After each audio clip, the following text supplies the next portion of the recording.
It's nail day, so let's do our press-on nails. These are by Salon Perfect. I've been loving these. I found these actually at Walmart. I've already tried one set, absolutely love them. With the glue, a nail file.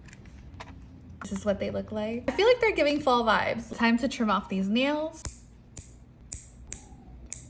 Now we're just gonna file them. I have some glue residue going on from my previous press-on nail set, so I'm just gonna buff that out.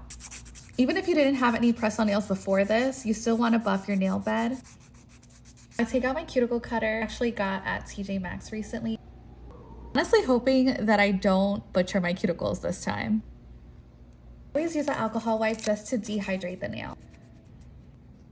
Next step is figuring out which nails we'll be using.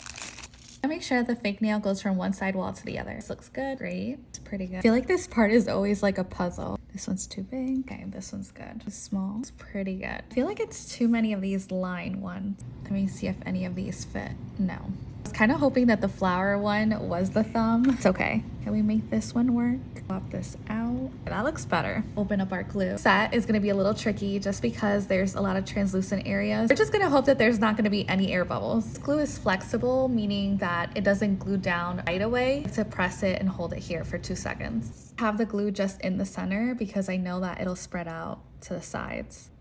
And hold. Middle finger. That's 3. To the next one. I start at the cuticle point and then I slowly press down. Taking off the excess. The thumb. Last step is just to file the nail a tad. I think it's giving fall vibes. This is how they came out. Let me know what you think of it. Okay, love you. Bye.